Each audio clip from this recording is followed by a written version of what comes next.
Franck Ferrand raconte sur Radio Classique.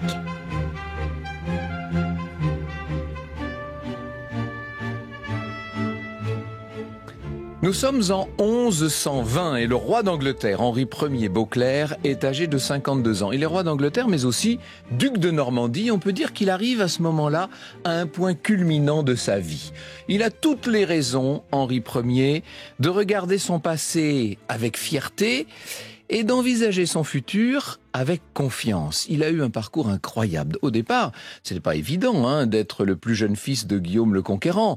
D'abord, c'est quand même assez lourd à porter d'être l'enfant d'un roi exceptionnel qui avait su, partant de son duché de Normandie, s'emparer de tout un royaume au-delà de la mer Manche. Et puis ensuite, cette position de Benjamin dans une fratrie princière n'est jamais au Moyen-Âge la plus enviable.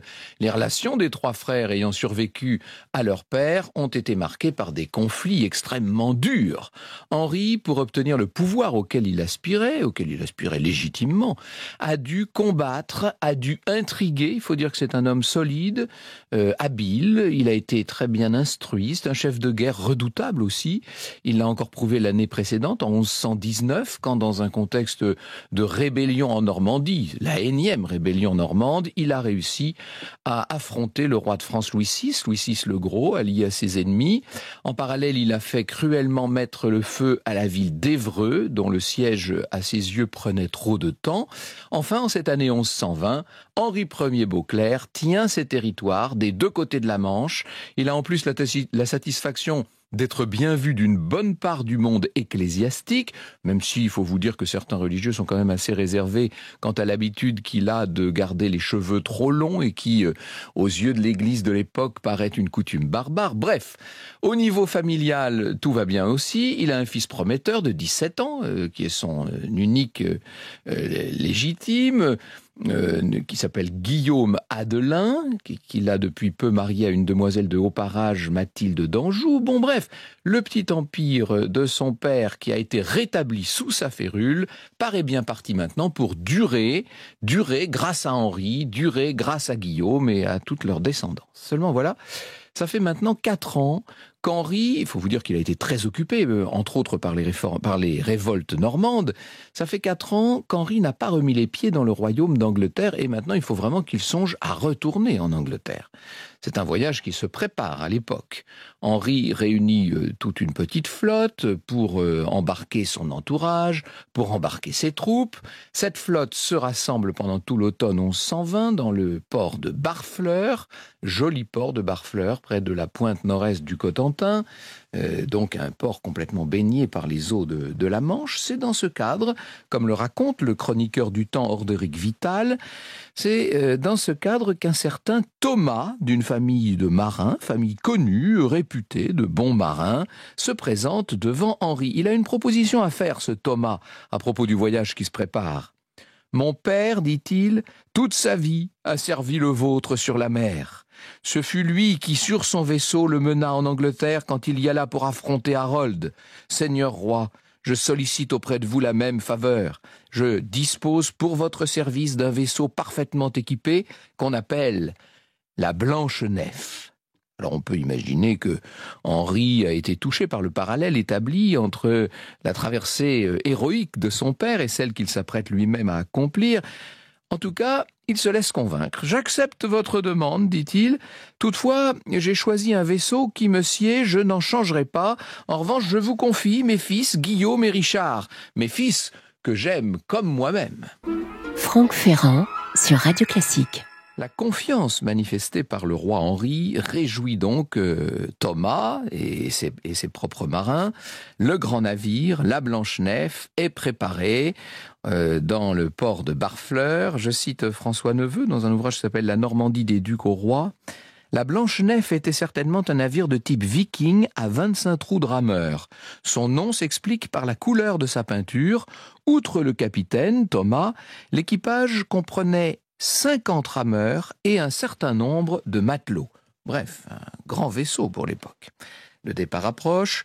Outre les deux princes, dont Guillaume et Richard, pas mal de monde va se tasser à bord du navire. Il y a des personnages très importants de la cour, des religieux. Quand même un petit accroc, quelques passagers refusent de rester sur le bateau parce qu'ils ont commencé à voir à peu près l'équipage et que cet équipage ne leur inspire pas confiance. Il faut reconnaître, si on suit le témoignage d'Orderic Vital, que tout ne tourne pas vraiment rond à bord. Disons les choses, Thomas et ses hommes, pour fêter la grâce que le roi vient de leur faire, ont bu plus que de raison, d'où breuvage qui leur a été offert généreusement par le roi lui-même, me direz-vous. Conséquence, les marins ont un comportement qui doit laisser à désirer. Ça paraît peut-être drôle à certains, mais pour ceux qui sont un peu plus sensés, ça paraît surtout très dangereux. Les plaisantins avinés vont, dit-on, jusqu'à ridiculiser des ecclésiastiques qui se présentent pour prier, pour le bon déroulé de la traversée. Tout ça ne porte pas chance.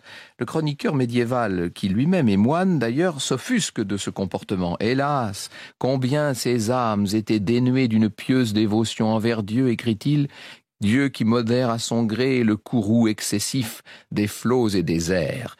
Ils auraient été tous bien inspirés de ne pas monter sur cette blanche nef. Franck Ferrand sur Radio Classique. 25 novembre 1120, vous avez bien noté qu'on est en novembre, ça y est, la nuit est tombée, le principal vaisseau, celui du roi, vient de larguer les amarres, il est déjà en train de s'éloigner du quai, qui part déjà, qui est déjà parti pour sa traversée, et petit à petit, c'est toute la flotte anglo-normande qui va lui emboîter le pas. Et même la Blanche Nef, bien entendu. Il faut dire que le vent est favorable, vent de sud. Thomas et ses marins à bord de la Blanche Nef sont parés. Ils sont toujours passablement imbibés d'alcool, mais ils pensent que cette traversée va se faire facilement. Je cite encore le chroniqueur, là, Orderic Vital. Thomas se confiait dans son habileté et celle de ses gens, et promettait avec audace qu'il dépasserait tous ceux qui le précédaient. Enfin, il donna le signal du départ. Aussitôt, les matelots saisirent leurs rames avec promptitude et, pleins de joie, ils disposèrent les agrès et poussèrent le vaisseau sur les flots. Il faut imaginer la scène, le mouvement des rames qui frappent la surface des eaux, les voiles qu'on va peu à peu déployer dans ce vent favorable, la silhouette claire de cette nef toute blanche qui, avec ses quelques 300 passagers, un trésor royal, va franchir l'entrée du petit port normand. L'homme qui commande la direction du navire n'est pas au mieux de sa forme, ça vous l'aurez compris, qu'il a beaucoup bu. L'alcool doit dissiper sa vigilance et à peine parvenu au large de Barfleur, à distance des autres navires, il dirige par erreur l'embarcation droit sur une roche qui pourtant, à marée basse, est une roche parfaitement visible et connue de tous les marins de la région. Le bateau était assez rapide, il faudrait un miracle maintenant pour éviter l'obstacle, mais il n'y aura pas de miracle. Il faut se faire une idée du bruit, du choc, cette coque de bois, cette coque effilée du navire qui percute le croc rocheux. Plusieurs planches vont voler en éclats, c'est la catastrophe. L'eau qui pénètre vite dans la nef à une vitesse incroyable, les passagers qui hurlent, bien sûr, il y a trop de monde de toute façon sur ce bateau, c'est la panique. Beaucoup ne vont rien faire sinon laisser l'eau les engloutir en quelques instants, l'eau glacée de novembre. Thomas, le capitaine, est peut-être plus véloce que la plupart, ou peut-être mieux placé aussi, va parvenir à se jeter à l'eau et à ne pas être pris au piège. L'homme nage sans doute péniblement dans ces eaux sombres, dans ces eaux glacées, c'est fait, il réussit à échapper au pire, il va tenter de reprendre ses esprits autant que les circonstances le lui permettent. Et puis il ose jeter un œil sur ce qui se passe. Toute la Blanche Nef n'est pas au fond de l'eau. Il y a une vergue qui affleure avec deux hommes qui ont eu le réflexe salutaire de s'y accrocher. Le spectacle dont certains nous disent qu'il était illuminé par une pleine lune doit être d'une beauté tragique et désespérante. Thomas n'est pas tiré d'affaire.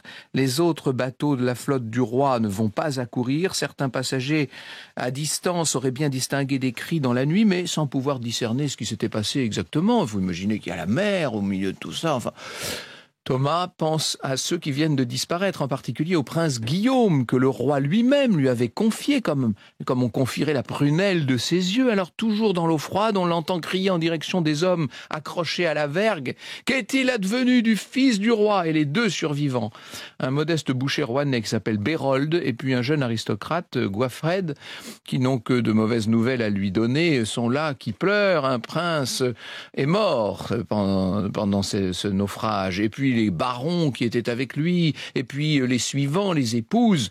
Thomas est absolument foudroyé par ce qu'il entend. Bérold et Goifred l'auraient alors entendu dire « Désormais, il m'est affreux de vivre » et le capitaine à l'honneur perdu, et qui sans doute était promis du reste au pire supplice s'il avait survécu, va se laisser happer par les flots. Les deux autres survivants sont impuissants, à eux maintenant de trouver l'énergie de survivre en dépit du traumatisme de l'accident, en dépit du souvenir de ces centaines de compagnons de route déjà emportés par la tragédie. Il leur faut tenir. Vous savez, dans ce genre de circonstances, on arrive à trouver en soi des ressources insoupçonnées, comme le froid, leur mort, la peau, comme les doutes, les assaillent. Vous imaginez les moments qu'ils sont en train de passer. Ils luttent avec les moyens qui sont les leurs. Suspendus sur les flots, nous dit le chroniqueur, Bérold et Goifred invoquaient Dieu, s'encourageaient par de mutuelles exhortations et, tremblants, attendaient la fin que Dieu leur destinait. Bientôt, c'en est trop pour le jeune Goifred. Il est probable qu'il n'ait plus eu assez de force. Il va s'écrouler, lâcher la poutre qu'il maintenait hors de l'eau et son corps est avalé à son tour par la mer. Cette fois, il n'y a plus que le boucher Bérold, protégé seulement par son vêtement en peau de mouton. Il peut se croire perdu au milieu de la nuit. Il attend lui aussi que la mort vienne le cueillir, comme Thomas, comme Goifred et comme toutes les autres victimes de ce terrible naufrage. Franck Ferrand sur Radio Classique. Alors, je vous l'ai dit, les passagers des autres bateaux de la flotte du roi Henri étaient trop éloignés pour pouvoir intervenir, pour pouvoir porter secours aux malheureux passagers de la Blanche Nef naufragée, mais pour certains, ils avaient néanmoins été assez proches pour discerner des cris, pour comprendre qu'un malheur était arrivé. Et vous imaginez dans quel état d'angoisse ils ont poursuivi leur traversée jusqu'à l'Angleterre, lorsque vous savez que quelque chose de terrible s'est passé et qu'il faut attendre les heures et les heures de la traversée pour en savoir peut-être un peu plus. Alors pendant ce temps où en est notre seul et unique rescapé, là, notre boucher rouennais qui s'appelle Bérold, toujours recouvert de sa tenue en peau de bête, qui attend, accroché à sa vergue au large de Barfleur, qui attend une aide dont le moins qu'on puisse dire est qu'elle tarde à se manifester parce que les heures passent, interminables, des heures terribles pendant lesquelles Bérold, puisant en lui des forces incroyables, s'accroche encore et toujours avec cet instinct de survie qui paraît brûler en lui. Et voilà qu'au loin, enfin, des pêcheurs approchent. Ils le voient et cette fois le miracle va avoir lieu, Bérold sera sauvé. Les travailleurs de la mer le rejoignent, le font monter à leur bord, le reconduisent sur la côte normande. Lorsqu'il arrive d'ailleurs, le soleil a déjà depuis longtemps point à l'horizon, le jour est revenu, c'en est fini de son cauchemar. Franck Ferrand sur Radio Classique. C'en est fini du cauchemar de Bérold, mais ce n'est pas ce que l'histoire retient. Ce que l'histoire retient, c'est que le cauchemar du roi Henri, lui, ne fait que commencer. La nouvelle du naufrage ne va pas parvenir très vite en Angleterre. Vous imaginez bien que personne d'abord n'a le courage d'aller apprendre au rude souverain ce qu'il est advenu de ses chers fils. Et puis, de toute façon, il faut le temps que quelqu'un retraverse à son tour la mer pour rejoindre ce qu'il reste de la cour, ce qui n'a pas été naufragé au sein de la cour. L'impatience se fait de plus en plus angoissante au sein de l'entourage du roi, bien entendu. On veut des nouvelles. Les grands versaient à l'écart des larmes abondantes, nous dit la chronique. Ils plaignaient sans pouvoir les consoler, leurs parents, leurs amis. Mais en présence du roi, de peur de déceler la cause de leur douleur, ils arrêtaient avec beaucoup de peine les effusions et les pleurs. Enfin, le jour suivant, par l'entremise à droite du comte Thibaut, le comte Thibaut est donc un des grands de la cour, un enfant se jeta en pleurant aux pieds du roi et lui dit que la cause du deuil qu'il voyait venait du naufrage de la Blanche Nef. Henri s'effondra à terre. Mais relevé par ses amis, il fut mené en ses appartements où il donna libre cours à l'amertume de ses plaintes. On peut imaginer que le roi se doutait depuis un moment maintenant de ce qui s'était passé. Il fallait simplement confirmer cette effroyable nouvelle.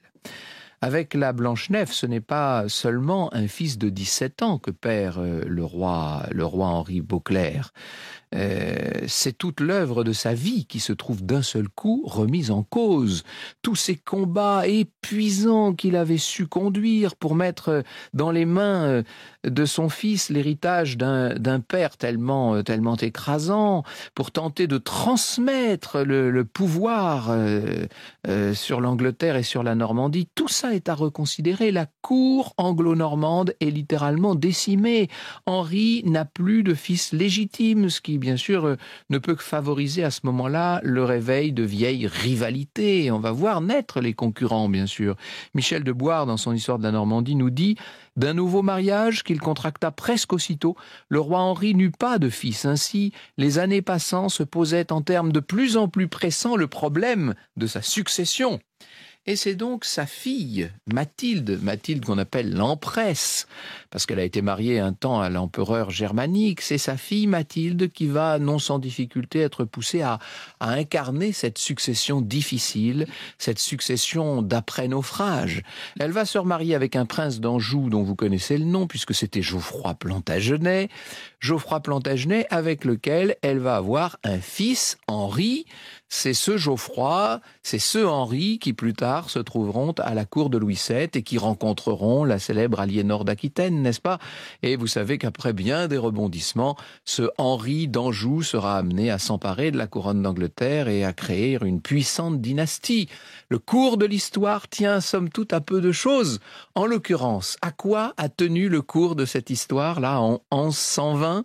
Eh bien, à la direction malencontreuse d'un beau navire blanc, d'une blanche nef que des marins trop alcoolisés avaient jeté sur un rocher.